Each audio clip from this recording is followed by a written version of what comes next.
Assalamualaikum warahmatullahi wabarakatuh. Berikut ini adalah video untuk menjawab soal pemahaman yang kedua, di mana video ini adalah lanjutan dari video pemahaman soal pemahaman untuk soal yang pertama.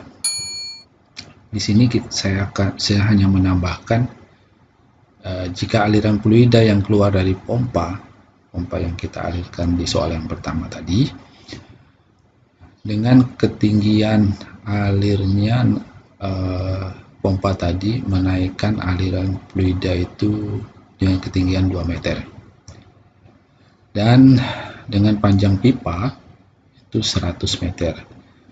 Nah, ini kemudian ditanya tentukan tekanan pada ujung dari pipa tersebut.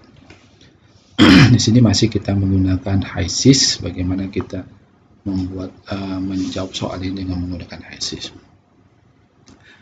Baik, seperti di video yang pertama, saya sudah menjelaskan bagaimana kita membuat atau menghitung sebuah pompa dengan aliran pompa seperti ini. Di sini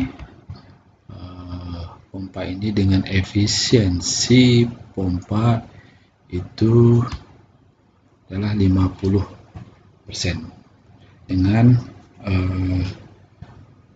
daya pompa itu sebesar 8,7 kW. Nah, di sini kita akan apakah nanti daya atau power dari pompa ini berubah atau tidak setelah kita menambahkan aliran si fluida tadi dengan ketinggian alirnya adalah 2 meter dan panjang dari pipanya itu adalah 100 meter. Di sini saya akan menambahkan satu unit lagi di output dari aliran keluar dari pompa ini adalah pipa. Jadi di sini saya menambahkan pipa dengan memilih ini pipa segmen. Pipa segmen di sini juga ada gas pipe, pipa gas, dan ini pipa segmen pipa dengan aliran fluida yang air. Dan klik kita arahkan ke sini. Ini adalah pipa. Nah, di sini kita butuh aliran keluar dari pipa ini. Saya klik sini, aliran keluar dari pipa tadi. Nanti ditanya berapakah aliran fluida yang keluar pada ujung pipa ini. Nah, di sini tadi pipanya adalah 2 meter. Ketinggian pipa ini, ketinggian alirnya adalah 2 meter dan panjang pipanya adalah 100 meter. Nah, ini kita klik 2 kali pada bagian pipa. Kita hubungkan aliran yang keluarnya itu. Ini aliran yang masuk ini bersumber dari output dari pompa. Kemudian aliran keluar adalah aliran satu ini. Nanti kita rubah aliran satu ini adalah output keluaran pipa. Dan sini adalah energi loss dari pipa tadi. Mau kita buat berapa ya, nanti kita akan bahkan tentu saja. Jadi sepanjang aliran pipa ada panas yang keluar yang disebabkan mungkin karena pipanya tidak dibalut atau tidak diberi instalasi yang baik, maka ada energi lossnya. Oke, ini saya tutup dulu. Kemudian saya tambahkan lagi di sini adalah untuk menghitung energi losses dari pipa tadi. Klik pada pipa ini lagi, kemudian dimasukkan ini ada energi lossesnya. Di sini ada segmen, no segment edit. Jadi kita butuh menambah segmen. Artinya segmen itu adalah ketinggian pipanya dari 2 meter, kemudian panjang pipanya adalah 100 meter. Baik, kemudian kita masuk ke bagian rating. Di bagian rating ini ada append segment. Ini kita klik ini. Nanti di sini akan menambahkan material pipa. Ini ada mild steel, ini macam-macam, nanti bisa berubah-ubah, ada banyak sekali jenis-jenis pipanya. Ada aspal iron, galvanized iron, cast iron, dan macam-macam. Untuk ini saya menggunakan mild steel. Kemudian tidak ada fitting atau sambungannya. Ini kita asumsikan no fitting, atau kalau kita membuat berapa fitting nanti kita bisa masukkan bisa 1, bisa 2, dan seterusnya. Oke, panjang pipa ini di dalam soal panjang pipanya ada 100 meter. Ini 100 meter pipa ya, 100 meter. Kemudian ada elevasi atau perubahan dari ketinggian alirannya. Tadi ketinggian alirannya adalah 2 meter. Maka di sini saya buat 2 meter.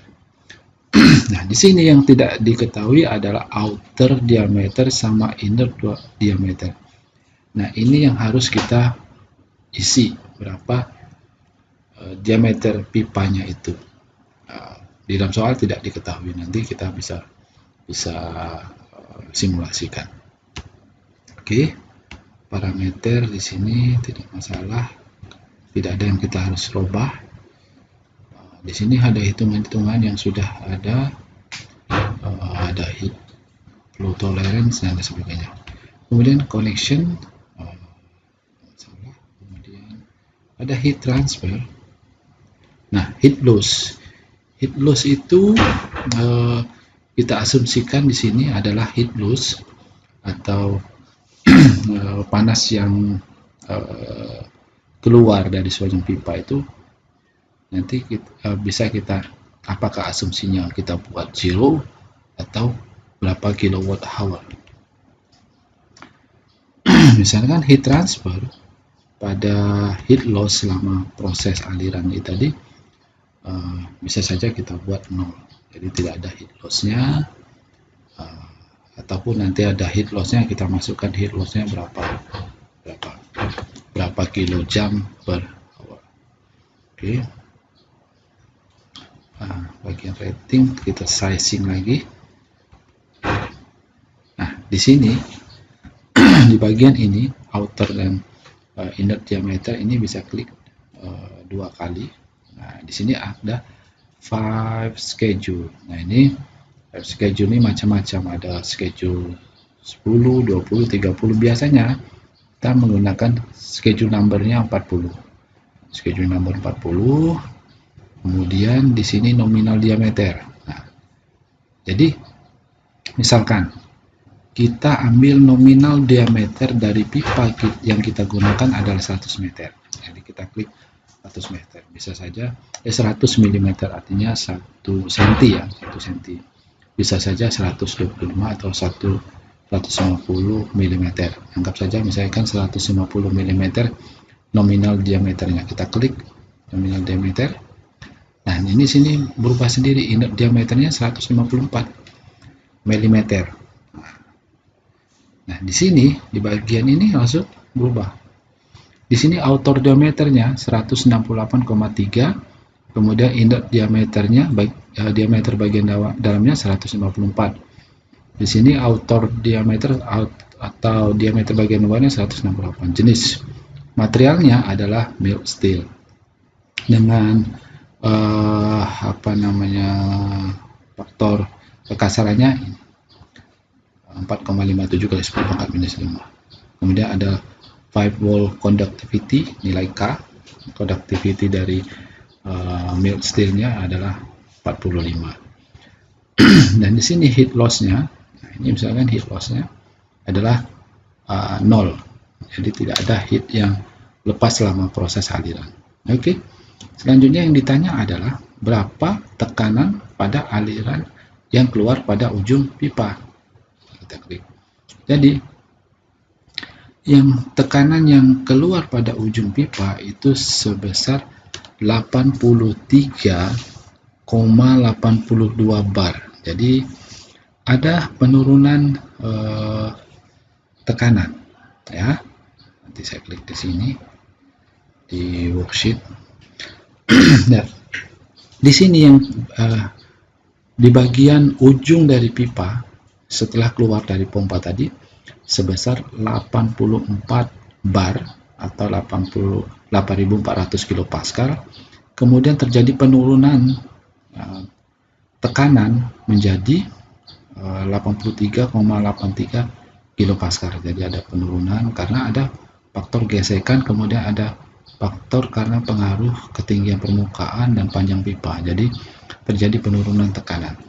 Kemudian temperatur tidak mengalami perubahan yang signifikan. Di sini 122,5 dan di sini 122,5. Jadi tetap ada pengurangan temperatur karena ada heat loss selama heat lossnya sebanyak 0,01 derajat Celcius.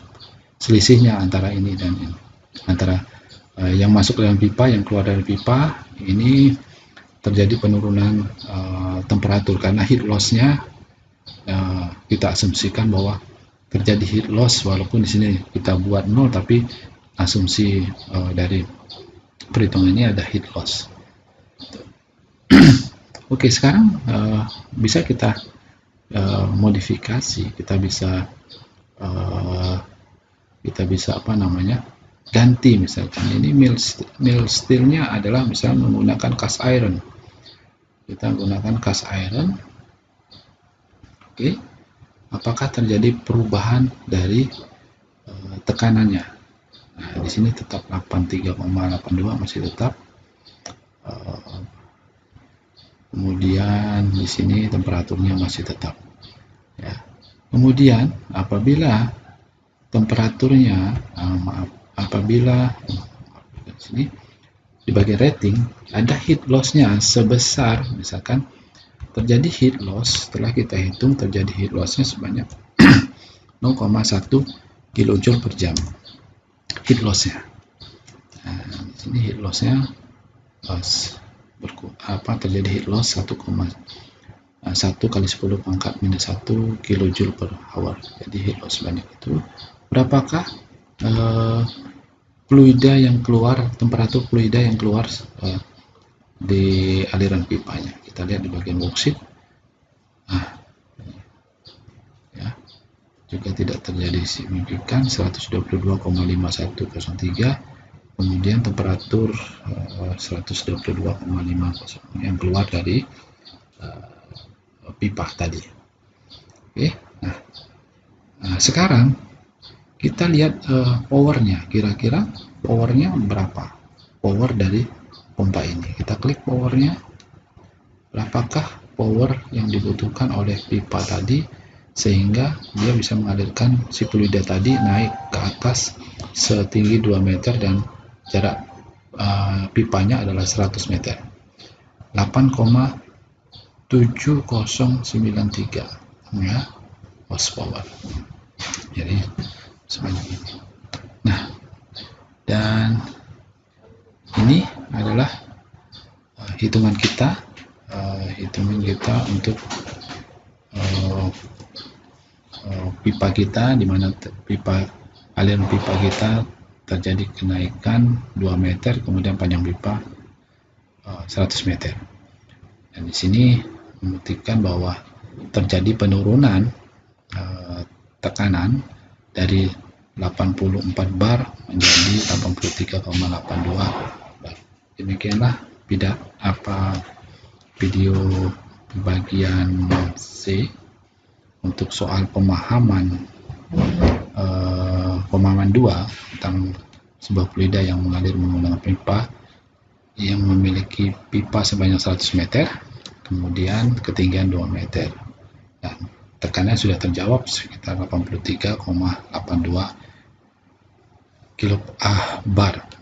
Jadi terjadi penurunan. Demikianlah video soal pemahaman untuk minggu ketiga ini. Saya akhiri. Assalamualaikum warahmatullahi wabarakatuh.